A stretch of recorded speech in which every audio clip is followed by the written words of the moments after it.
Welcome to Multifamily Deal Lab, where your host, Dave Lindahl, dissects recent multifamily deals done by his guests.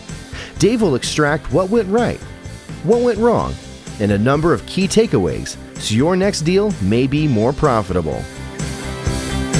All right, welcome everybody to another edition of Multifamily Deal Lab. I'm with Manuel, and we're going to talk about, first of all, Manuel, tell everybody who you are and where you're from. Hi guys, I'm from France, and I live most of the time now in LA. I've been through the RE Mentor program in 2020, and I'm today closing my third deal. Great. And so what brought you to LA from France? Screenwriting, the film industry. So have you written anything of note? I came up being Woody Allen's assistant director, and then he got canceled, and so now I'm transitioning to TV. Oh, excellent. All right, so tell us about this deal. What did you get? 75 units north of Atlanta. Really clean deal, built between 89 and 91. With high potential for value add. About half the property has already been renovated by the current owner, whom I have a personal relationship with. And so we're going to come in and renovate the other half. How did you obtain this personal relationship with the other owner? It was a meeting I was having in Atlanta with our tax expert randomly, our real estate tax expert. And as we finish the meeting and leave, he's like, oh, let me introduce you to this guy who's another client of mine who owns a bunch of properties. That's how the introduction was made, and it went really well. Took his number right there and then. We kept in touch for, this was probably about a year ago, and just now closed our first deal together. I had bid on other of his deals, but didn't end up working out. I got outbid, but on this one, it's we're closing. Wow, so that's good. So in this particular deal, this was 75 units. What was the purchase price? 9.225. Was there a broker involved? Yes, Taylor Brown. Okay, so did he reach out to you? Did he reach out to the broker first, then reach out to you and say, "Hey, I just listed this," or how'd that work? It was actually the broker mentioned, knowing I had a relationship with the seller, was very early stages, but the broker did mention it to me. And there's a good relationship of trust. So he had no problem with me talking directly to the seller about it. And frankly, it was probably one of the easiest deals for this broker because he really didn't do much at all on this deal, which is great. I just mostly dealt with the seller direct. Oh, nice. And what was the offer price? Mine was around. What was the asking price? Yeah. He was closer to 9.5, and I was closer to 9 in my initial offer, and we landed on 9.225. So you had said at the beginning that this deal, half of the units were renovated, half of them weren't. So what type of a value add do you have here? So just really quick, the backstory here is he bought about it last summer. He bought summer 2022. Rents were stupid low at like 600, 700 maybe. And he said all of the tenants were on month to month. And so when he bought, he came in and he said, starting, next month, all of the rents are going to be at $1,000. About half the property left. That's the half he renovated, and half stayed at $1,000. On those half that he renovated, he started at 11. He first started at 1,000. He got that really easily. Then he moved to 11, 12, 13, and eventually 14. The last handful of units that he leased that were renovated got at 14. And so all we did in my projection, the way I underwrote it, is simply taking the 50% that hasn't been renovated and putting them up to that 14, not even trying to exceed what he's accomplished. So I think it's still a pretty conservative estimate, but so far it's from 1,000 to 1,400. How much improvements are you putting in per unit? Per door on the renovated units, we're putting in about 8,000 a door for interiors. Oh, that's not too bad. Yeah. A pretty big bump for an $8,000 lift. It is. That's nice. So you live in LA, you're in France. How did you meet your contractors? How are you overseeing the project? And how long have you owned it? Oh, we're closing today. Oh, you're closing today? Yeah. That's pretty sweet. Did you already sign the documents? So the final settlement statement just got signed before we started on this, and now the ball's in the lender's camp to wire those funds before 5 p.m. So this is where we're right now. So we, in terms of the contractor, we're relying on the management company. They're gonna do the construction oversight. Okay, so let's go to how you met the management company. Is it the existing or is it no? So new? This owner is very hands-on, and he doesn't really work with a management company. He just kind of like hires individual managers and contractors that he manages himself. And so because we're further and it's just more complicated, and we like things to be a little bit more by the book, we went to an existing management company called APG, based out of Atlanta. And I had met with them about a year ago, just when I was prospecting for management company. And I thought they would be a good fit for this. So then with the rest of the team, we went out and met them, and it went well. And so we brought them on board. Excellent. What's the projection in terms of, so 70 is like, what, 35 units that need to be renovated approximately? Right. They're going to get that done in the first year. You have to wait for the tenants to move up. Yes, exactly. That's the thing. So we're actually only starting renovations in about 6 months. Because is that when the first notice comes out? Potential notice? Yeah, because they were all month to month, and then he signed them all for a 12-year lease. Yeah. So there's the people that left, and all 12-year leases started like September 1st. So only in September 1st that we can actually go ahead and do the renovations. So does the entire complex turn over on September 1st, or did he stagger it? Half of it, because then the other half he's been leasing since then. Yeah.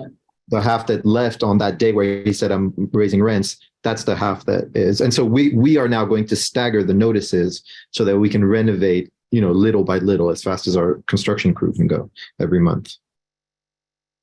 Right. And that's a predicament. That's an unusual one. Usually you see something like that when it's a student housing. Right. Yes. Go ahead. Well, that's also why we went with we didn't want to go with a bridge loan, because we didn't want to pay, the CapEx dollars. We didn't want to pay interest on the CapEx dollars. So we went agency, we raised the funds for the CapEx, and we're just holding on to those funds until we're ready to renovate. And what type of cash on cash do you have down for the first year going in? Let me tell you that right now. I know the average, but for the first year, and I probably should know this off the top of my head.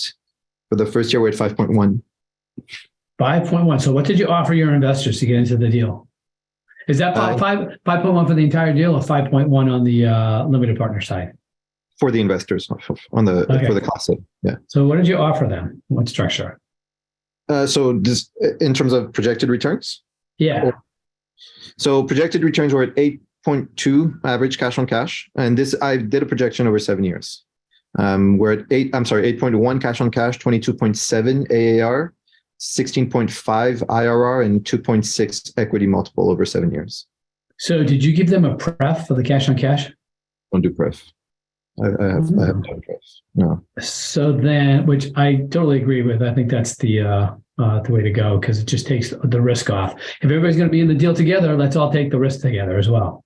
Yeah. But so that leads me to another question, just from my own experience. First year cash on cash return is 5.1, which is lower. I guess deal return, it will average out to 8.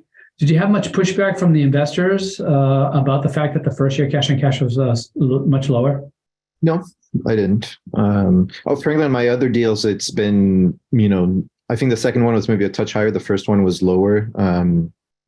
So I also I have something like a 12% vacancy underwritten, which, given that the first 6 months we're going to be fully occupied, is very, very conservative, because that means really 24% vacancy on the second part of the year. So, it's I think we'll do better than this. Yeah, sounds like it. That's pretty good. I know probably if you had lower the first time, lower than 5.1, and then higher the second time, but not by much, then you probably pretty much trained your investors that this is how we get into deals. Right. I think back to my experience, and when we first really started doing a lot of deals quickly in the early 2000s, we were doing like 8, 9, 10% cash on cash return. And I remember like 5 or 6 deals in a row, we were doing 10% cash on cash return, and we could even do more, but we were only showing it 10. Year one? Wow. Pardon me? Yeah. Year one. And that trained our investors to look for that. So when we had the opportunity to go in on a pretty big lift on a value add, but the first year was a low cash on cash return, it was like crickets out there. We couldn't get anybody to put money in. because that wasn't what they were used to. Yeah. The other thing I learned for everybody that's listening is the fact that if you've got, 9, 10, 11% cash on cash return, and you got that, you put in your offering that it's going to be a 7 or an 8, and then overperform for them instead of getting them used to those higher returns, because that's what happened to us. Several deals in a row, higher returns, and then they're like, so then when we have our normal for us was 8 back then, 8% cash on cash return. And so then when we went back to the 8, all of a sudden, there wasn't a lot of interest in that deal. It's like, why is there interest in this deal? So I talked to the investors and they're like, oh, we'll wait until the next 10. I'm like, oh, shit. Learn that lesson quick. Did you do waterfalls when it was like that in your PPM? No, it was just straight out. Yeah, straight out and split at the end, typically 50-50 split. All right, so let's talk about challenge. So how'd you raise the funds for this deal? So we had a few capital raisers. So I'm working with Jim as the sponsor that I've worked with on all my gym deals, just Jim Stewart. Great guy. Hand in hand, we are we really an amazing team. And then Rob Roselle and Claudia Roselle came into this deal also with 1031 money of theirs, as well as capital raising as well. So all of us kind of contributed here to the capital raise. That's pretty good. How about so in your own pool of people, have you developed a pool of people? I mean, have you got people from Hollywood looking to get into your deal when it's time? A couple from Hollywood, but more I'd say from Northern California, if anything, from the Bay. Mm-hmm. Me personally, me and my partner Glee Custodio, who we're partners in home, raised about $1 million to the two of us. Are you familiar with Ed Milet? I'm not. So Ed Milet is he's probably worth about $500 million.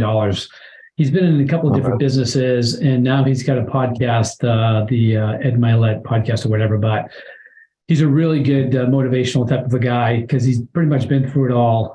So I was watching his podcast this morning, actually, while I was working out, and he was actually interviewing a guy that's on the Beverly Hills Housewives. Yeah. Are you familiar with that show? By name. Okay. And so I'm not familiar with it, but the guy that was on there, I guess, was one of the husbands that owns a real estate business. And he was just talking about the fact that how that TV show, and that's, by the way, those that are watching or listening, that was a really good podcast. And Ed Milet's podcast is really good as well. But he was talking about how that, how doing business in Beverly Hills and the real estate and, people looking to invest in his deals and all that. So I don't know if that was true or not, or he also realized he was on a pretty big platform where he could probably raise a bunch of money. Do you know what I mean? And just threw that out there. Yes. But anyways, Ed Milet will be our keynote speaker at Ultimate Partnering 2023 over in San Diego. Nice. Yeah, which he has a house right up the street, right on the shore. Which beautiful. Sounds like an after party. Yeah. All right. So let's get back to so you raised the funds that way. What were the hidden surprises of this deal? Frankly, the paperwork related to a tick took me by surprise. You did a tick? Yeah, it's 1031. Yeah. Oh wow. Okay, so that opens up a whole can of worms. Yes. So for those that aren't familiar, tick is a tenant in common. It's probably the most difficult deal structure to manage, and basically because everybody has a say in what you're doing, and then there's always one. How many investors do you have in the deal? On the LP side? Yeah. 30. Wow, and they're all in the tick format? No. There's two entities. There's the tick entity, and then there's the LLC that is the syndication. Okay, so what is there? Oh, so the 1031 came in as the tick. Exactly. Are they in as individuals? As individual? No. Is it just Rob and his wife? Yes. In the tick. Okay, that makes it a lot easier. So what I was getting to is I've done 3 tenant in common. I'll never do another one again. What it is everybody has. First of all, the paperwork to get them done is arduous, but. Secondly, everybody has a say. You have to have it's a majority rule on a lot of things, but when it comes to legal decisions, it has to be a 100% vote, like a legal decision in refinancing. To refinance a property has to be 100% vote. Yes. So one tick went well. And the other 2 ticks, there was always one person that thought he knew more than everybody else. And even when he was wrong, right, he was so convincing that he was right. It was like I was second guessing myself. But then he was leading people down the path of making a wrong decision, and it was really, really difficult. And then there was another TIC member that wouldn't sign off on a refinance to go through. We had to go to court in order to get the refinance through. It was just crazy. So yeah, TICs are difficult. Do you want to talk about your experience with the paperwork? Yeah, sure. Well, luckily here, we really all have the same vision here. Robin, Claudia, Jim, and myself in Glee. We're all kind of more like long-term holders. We all want to do a refinance if it makes sense for the investors. Rob came with this sentence very early on in the process: tough conversations, easy life; easy conversation, tough life. And so that's really something like we've had all of those discussions very much up front that formed the basis for us, then progressing together into this deal. I'm confident that it'll go well here down the line. The paperwork, it's just, first of all, legal fees, all that stuff, it's like skyrocketing. Mm-hmm. And then, the syndication paperwork, et cetera, it's just very, very long. And there's just a lot to review. Mm-hmm. I concur. All right, so let's get beyond the TIC. What was your acquisition fee for this deal? 5% dollar amount. 5% at $9 million. That's like $450,000. Yeah, 461. That's pretty sweet. Yeah. Good. Yeah, that makes it worth it. That's just but that's just the beginning. Here's I know there are some people out there. You always have to watch out who you're syndicating with, because there are some investors whose main goal is to get that acquisition fee, and then that's what they do. They hunt acquisition fees, and they're really, really poor operators. The two partners that you have certainly are not poor operators. They're excellent operators. And all right, so where do you project this property to be in terms of value in 3 years? Dollar amount? The thing is, we're, hopefully interest rates are kind of peaking. Yeah. So this will be coming down. With the renovations that we'll be doing, will be done, between 12 and 18 months from now. I think this is a very, very promising area north of Atlanta. It's just been absolutely booming. It's kind of like the Gainesville MSA, where it's just crazy up there. I don't know. I could throw numbers, but, if we're buying at 9.2 roughly right now, 3 years from now, I could see it being maybe in the 12, 13 range. I think is a definitely realistic. Well, you have what this property has going for it is the fact that it's got a big upside for half of those units, and also interest rates are going to be coming down eventually. Which means cap rates are going to compress. Which is good.